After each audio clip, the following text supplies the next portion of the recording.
itu ada beberapa materi yang disampaikan. Pertama, apa itu leverage? Leverage itu menggambarkan pengaruh biaya tetap atau fixed cost pada return yang didapatkan oleh pemegang saham. Nah, di mana ada dua jenis leverage, yaitu ada operating sama financing atau financial. Nah, operating leverage yaitu yang merupakan leverage itu artinya kalau di Indonesia sebagai pengungkit atau penunjang gitu. Nah, operating leverage yaitu seperti sales revenue, COGS. Nah, kalau financial leverage itu digambarkan oleh EBIT, earning before interest and tax, lalu EPS.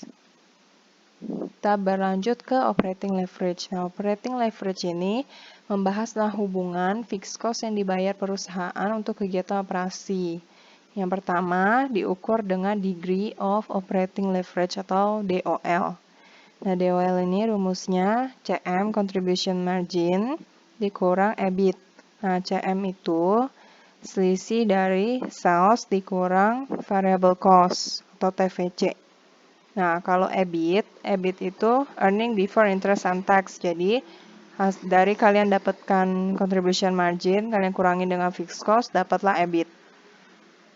Itu untuk pengukuran operating leverage. Kalau financing leverage berhubungan dengan fixed financing cost yang harus dibayar perusahaan. Nah, contohnya kalau fixed finance cost itu misalnya interest expense, yaitu di mana persentase interestnya pasti tetap. Contohnya kalau menerbitkan bonds dengan parnya 100 juta, terus udah ditentuin coupon rate-nya itu dibayar setiap tahun 8%, 8%. Nah, jadi setiap tahun tuh 8% dibayar interestnya, terus tahun berikutnya juga ikut 8% dan selanjutnya.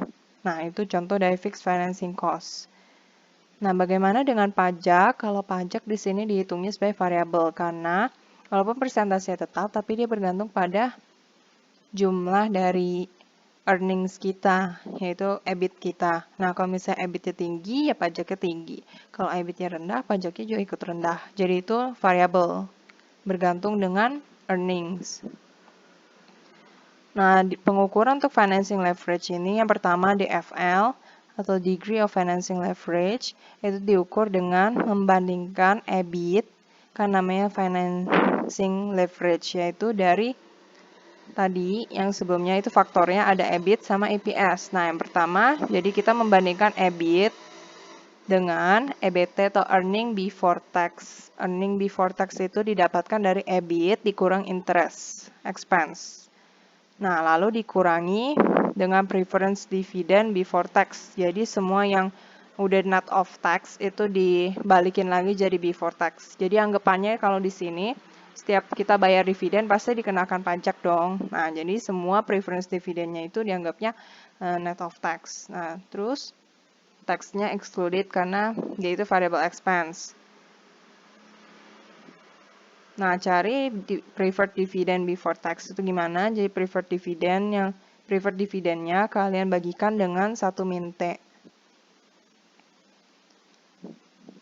Total leverage. Nah, total leverage-nya yaitu dari operating dan financing yang menggambarkan bahwa penggunaan fixed cost untuk kegiatan operasi maupun pendanaan untuk memperbesar pengaruh perubahan sales kepada EPS perusahaan. Dimana kita tahu kan EPS perusahaan itu penting bagi si shareholders karena melihat seberapa besar value perusahaan untuk diinvestasikan sih. Kira-kira worth it gak sih buat kita investasi ke perusahaan itu? Ya, kebanyakan dilihatnya dari EPS-nya. Nah, total leverage ini rumusnya penggabungan dari si DOL sama DFL, yaitu yang operating self financing leverage. Nah, jadi DOL dikali sama DFL. Jadi kalau misalnya kalian pecah nih rumusnya, rumus DOL sama rumus DFL, kalian kaliin. Nah, itu dapatlah rumus baru DTL CM per EBT dikurang preference stock dividend ini maksudnya. Preference stock dividend before tax. Lalu selanjutnya suka ditanyain ada kan berhubungan dengan fixed cost. Nah, fixed cost itu biasa dicari berapa unit sih yang harus dijual untuk menutupi si fixed cost itu atau istilahnya BEP, supaya kita BEP. Nah, dicarinya BEP in unit sama BEP in currency. Kalau in unit berarti kalian bagiin fixed cost-nya dengan CM per unit. Kan kita mau cari unit, jadi nggak mungkin total banding total dong. Kalau total banding total tuh dapatnya perbandingan. Nah, kalau ini in unit berarti total fixed cost, ya fixed cost udah pasti total. Berarti fixed cost dibagi sama CM per unit. Jadi satu unit barang itu kira-kira contribution marginnya itu berapa?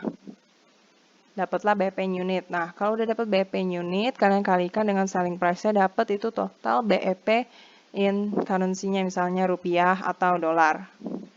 Selanjutnya dari sini tuh kita bisa cari firm value sama share value. Firm value itu nilai perusahaannya dilihat dari earnings-nya berapa sama dari capital structure-nya. Jadi kalau misalnya perusahaan yang investasi kan ya pasti harus lihat dong earnings-nya kira-kira perusahaannya gimana operasinya segala macam, menghasilkan laba atau rugi terus. Terus dicari dengan capital structure-nya juga, misalnya sebagian besar modalnya ini terdiri dari apa sih? Kalau misalnya hutang, ya perusahaan pasti agak khawatir dong, investor pasti khawatir untuk menginvestasikan ke perusahaan yang kebanyakan capitalnya itu bersumber dari hutang. Jadi untuk mencari firm value, kalian carinya itu dari EBIT dikali 1 min T, yaitu after tax, per WACC yang kalian udah pelajari di bab sebelumnya, weighted average cost of capital. Nah, kalau share value kan saham. Saham itu kalau dari segi saham, investor kebanyakan lihatnya dari EPS, earning per share. Nah, earning per share-nya dibandingkan dengan kira-kira required return dari investor untuk saham perusahaan tersebut berapa. Jadi EPS dibandingkan dengan RS-nya. Oke, ini untuk materinya. Selanjutnya kita langsung aja ke problem 4. Oke, untuk problem 4 di sini kan perusahaan ingin melakukan ekspansi. Nah, perusahaan ingin melakukan ekspansi dan dia butuh total dananya 625 juta. Lalu ada dua alternatif 1 sama 2 itu yang merubah capital structure-nya nanti. Nah, sebelumnya ada informasi sebelum ekspansi itu gimana, data-datanya. Nah, di sini kira-kira format yang nanti buat jadi perbandingan alternatif 1 sama 2, format income statement-nya itu kayak gini. Jadi dari sales, kalian jabarin sampai EPS-nya. Ini yang lama sebelum ekspansi. Jadi kalau misalnya kalian mau buat rajin boleh, kalau nggak mau boleh. Ini cuma hanya sebagai informasinya aja. Misalnya sales-nya dari unitnya berapa, sama harganya berapa. Gitu. Terus interest-nya, cara dapatnya dari mana, sama preference dividennya. Lalu outstanding common stock awalnya berapa, biar nanti cari ke selanjutnya dari alternatif 1 sama 2. Kita langsung aja ke alternatif 1, yaitu pendanaan ekspansi. Nah, ini seperti yang kalian udah pelajari di cost of capital. Jadi dibilang, perusahaan menerbitkan long-term debts untuk memenuhi 40% kebutuhan dana. Nah, jadi kalian cari dulu 40% kebutuhan dananya itu berapa. Jadi 40% dari total dananya 625 juta, yaitu dapat hasilnya 250 juta. Nah, ini adalah nilai parnya.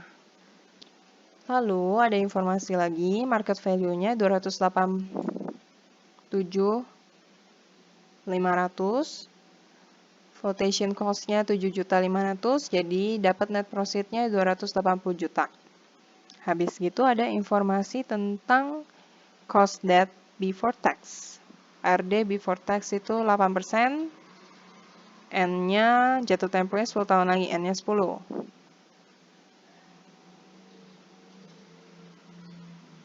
Nah, dari sini informasi apa yang kurang, yaitu tentang interest. Nah, interestnya nanti itu buat ditambahin sama yang interest awal. Interest awal kita tuh PT Marvel, interest awalnya 110 juta. Jadi nanti kita harus cari interestnya, carinya di mana? Kan dikasih tahu cost of debt-nya 8%. Nah, RD sama dengan I tambah par dikurang NP per N. Yang ini dibagi par ditambah NP per 2. Lalu kalian masukin tuh RD-nya berapa, par-nya berapa, net profit-nya berapa, N-nya berapa. Nah, cari-cari dapatlah interest-nya yaitu 24.200.000. Waduh.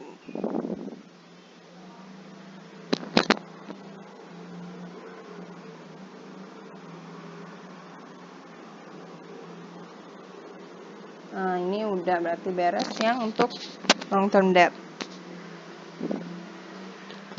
Selanjutnya adalah preferred stock. Preferred stock itu kebutuhannya 30% dari total dana. Berarti 30% kalian cari total dananya 625 juta. 30% kali 625 jadi 187.500.000. Nah, di sini informasi apa yang harus dicari? Yaitu tentang dividennya.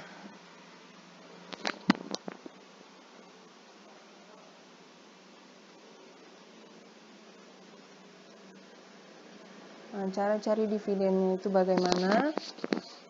Cari-cari dividennya yang tadi kan ada nih di keterangan yang awal.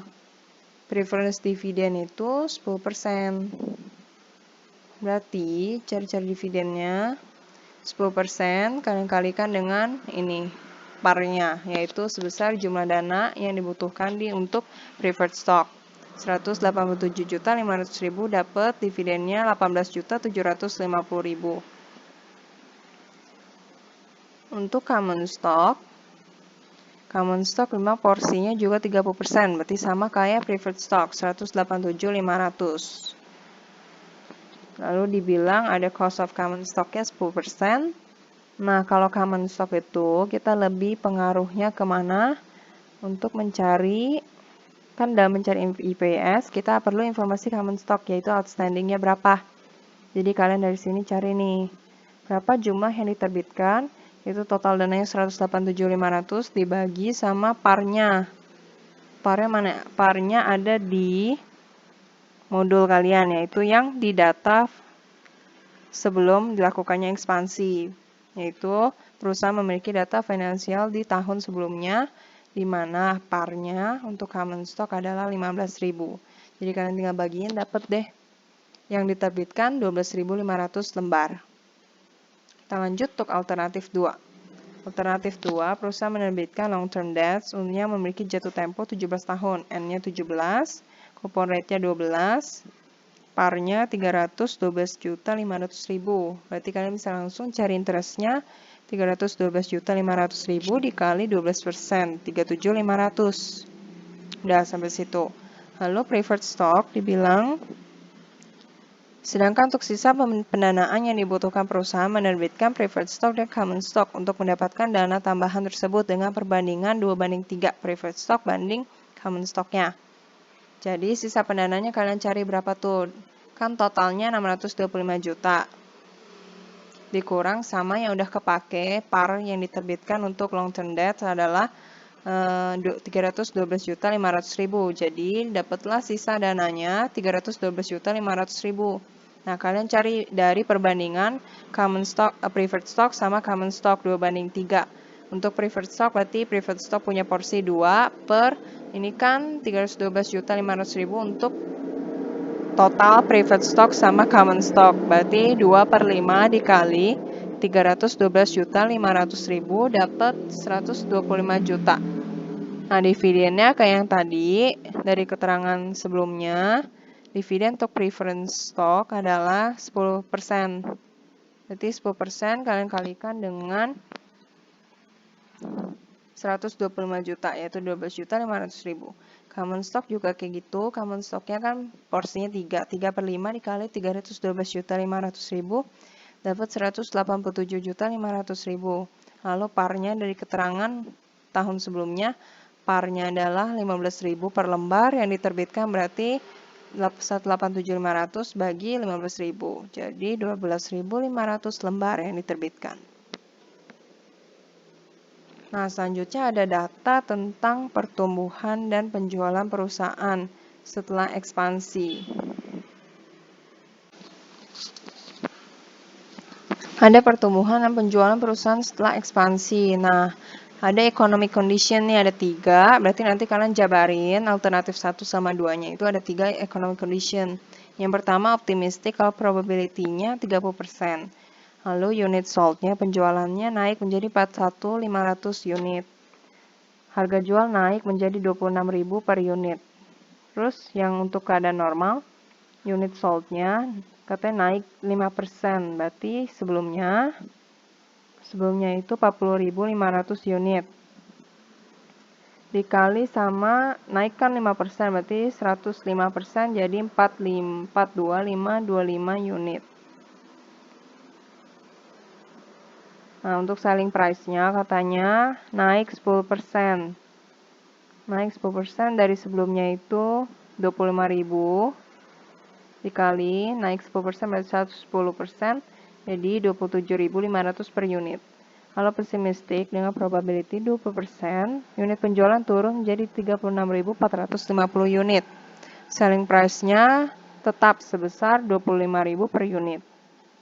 Udah dari sini kita udah dapet nih kira-kira unit sold berapa, selling price berapa, dan expense yang baru dari alternatif kita ekspansi, yaitu kita jabarkan sekarang breakdown dari sales sama sampai EPS. Alternatif 1 dulu, optimistic, normal, pesimistic. Nah, optimis masing-masing ini salesnya kalian kalikan aja unit sold-nya dengan selling price. Misalnya optimistic berarti kan sold-nya 41.500 dikali 26.000 dapat 1.079 juta. Kalau normal berarti 42.525 unit dikali 27.500, 1.169.437.500. Pesimistik 36.450 unit dikali 25.000 dapat 911 juta 250.000. Total variable cost TVC. Nah, variable cost itu kan rumusnya unit sold, berapa unit yang dijual dikali sama variable cost-nya. Nah, dari yang optimistic, yang dijual itu 41.500 dikali variable cost-nya, kalian bisa cari di keterangan sebelum ekspansi, yaitu 10.000. Berarti tinggal kalikan saja 41.500 dikali 10.000, 415 juta. Lalu untuk yang normal juga sama, yang dijual itu 42.525 unit dikali 10.000, 425 juta 250.000. Pesimistik unit sold-nya 36.450 dikalikan dengan variable cost per unitnya 10.000, 364 juta 500.000. Nah, kalau untuk keterangan total fixed cost itu ada di soal, yaitu 180 juta. Jadi setiap tahun sama, setiap kondisi sama, karena dia fix. Dapatlah dari situ nah, kalau kalian mau jabarin lebih mudah kan nanti untuk perhitungan selanjutnya BEP, DOL segala macam perlu CM kan, contribution margin. Kalian bisa nih jabarin dari sini. Sales dikurang TVC, kalian tambahin namanya CM. Atau kalau enggak mau langsung boleh mau kayak gini. Jadi kalian jabarin semua variable cost, fixed cost, dapat EBIT. Terserah kalian. Nah, selanjutnya untuk EBIT, lalu interestnya. Interestnya itu dapatnya dari mana? Nah, nih bagian keterangan interest expense. Interest expense yang awal ada di soal nih. Awalnya dia punya 110 juta, tapi setelah ekspansi untuk alternatif 1 dapat dari sini, mana nih? Interest expense dari long term debt, yaitu yang 24.200.000. Nah, kalian tambahin sama yang sebelumnya itu 110 juta. Jadi totalnya 134.200. Itu untuk interestnya. Taxnya ya tahulah dapat dari EBT dikali 25%. Lalu preference dividend. Nah, preference dividend itu kan ada yang diterbitkan. Nih, yang diterbitkan berapa nih? 187.500.000 dikali sama dividennya itu 10%. Jadi yang baru 18.750.000. Nah, kalian tambahkan dengan yang awal ada di soal 21 juta, jadi totalnya 39.750.000. Dapatlah earnings available for common shareholders. Nah, lalu cari outstanding common stock-nya. Jangan pakai yang lama ya, karena di alternatif 1 itu kita ada terbitkan lagi yang baru, yaitu sebesar 12.500 lembar. Nah, kalian tambahkan sama yang awal, yang 21.250, dapat 33.750. Seperti itu. Alternatif 2 juga sama. Untuk preference stock dividend, interest expense sama outstanding share-nya jangan lupa diubah. Selanjutnya, berarti yang A, soal A itu udah. Sekarang soal B. Berarti soal A. Nah, soal B itu ditanya expected EPS. Expected EPS-nya berapa untuk masing-masing alternatif. Ada alternatif 1 sama alternatif 2. Nah, alternatif 1 ini nih EPS-nya kalian cari. Ini di bawah. 6595,56, 8377,5 sama 3990. Itu untuk masing-masing kondisi. Nah, gimana carinya kalau ada 3 EPS gini? Kalian lihat kan, dia ada probability-nya optimistic 30%, normal 50%, pessimistic 20%.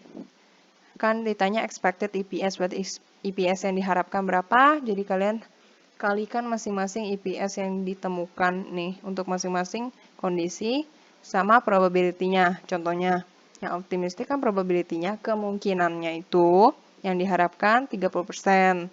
Berarti 30% dikali 6595,56 per share. Itu dapat EPS untuk optimistik.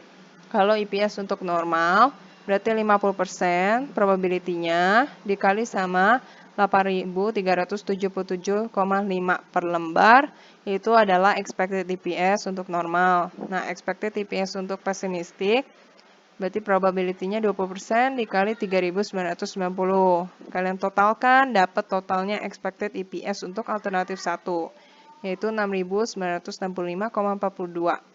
Nah, begitu pula dengan alternatif 2. Selanjutnya, expected share value.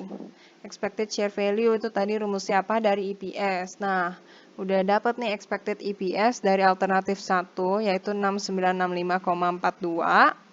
Kalian bagi, tadi baginya sama apa? Sama RS. RS itu bisa required return, atau enggak yang udah kita pelajari, RS itu tanda untuk cost of capital common stock. Jadi yang tadi nih, mana nih?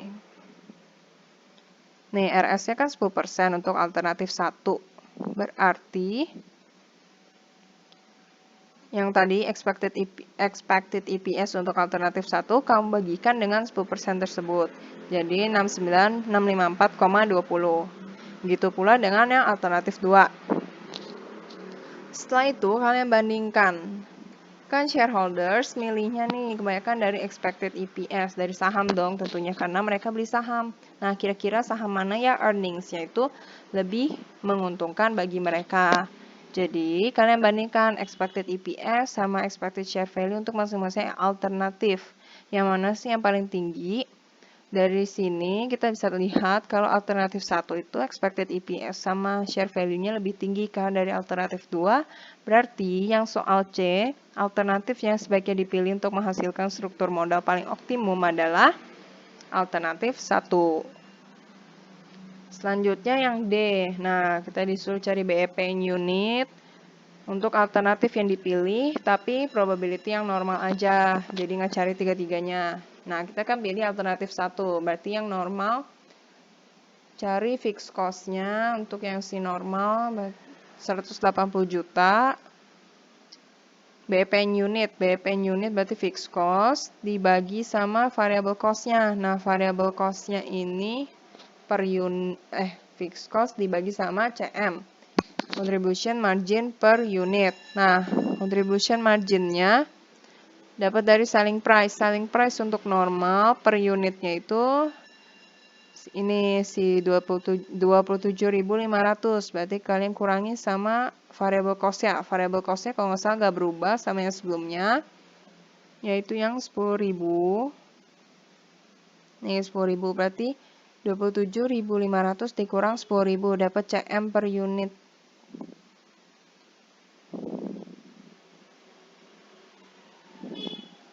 Mana nih? Nah, ini dia. 27.500 dikurang 10.000. Atau enggak kalian mau langsung, yaitu boleh total CM-nya kalian kurangin aja. Jadi kan ini salesnya untuk normal 1.169.437.500. Kan kalau CM berarti sales kurang TVC. Berarti yang 1.169 sekian dikurang sama TVC-nya 425 juta sekian, dapat CM-nya. Nah, CM-nya itu kalian bagikan sama unit yang terjualnya. Unit yang terjualnya itu untuk normal 42.525. Dapatlah CM per unit. Nah, kalian bagikan fixed cost dengan CM per unitnya, dapat 10.286 unit. Itu kalau misalnya perusahaan ingin BEP. Jadi kalau misalnya ingin BEP, untuk menutupi fixed cost-nya, dia harus jual seenggaknya minimal 10.286 unit. Lalu untuk kalau misalnya jual segitu, kira-kira total yang kita dapat berapa? Yaitu BEP in rupiah. Yaitu kalian kalikan yang 10.286 dikali harga jualnya. Kalau untuk normal berarti harga jualnya 27.500, dapat 282.865.000. Lalu selanjutnya disuruh hitung DOL, DFL, sama DTL. DOL berarti CM totalnya dikurang CM totalnya dibagi EBIT. CM totalnya untuk yang normal kan tinggal kalian kurangi selling price dibagi selling price dikurang sama TVC, lalu kalian bagikan sama EBIT-nya. EBIT-nya yaitu di laporan yang udah kalian susun. EBIT untuk normal 564.187.500. Nah, udah dibagikan dapatlah DOL-nya 1,32. Selanjutnya DFL yaitu EBIT kalian bagikan dengan EBIT dikurang interest. Nah, EBIT dikurang interest ini kan namanya earning before tax. Ya udah langsung aja cari angka EBT-nya. EBIT-nya masukin, terus EBT-nya kalian cari di laporan keuangannya udah kalian breakdown. Untuk normal EBT-nya berapa nih? 429.987.500. Yaitu 429.987.500 dikurang. Yang preference dividend juga kalian bisa cari di laporan keuangannya per ini harus before tax. Tax-nya kalian kembalikan, jadi dibagi 1 kurang 25%. Dapatlah DFL-nya 1,5. Selanjutnya DTL itu tinggal kalikan DOL sama DFL. Dapat totalnya 1,98. Nah, sekian untuk materi problem 4.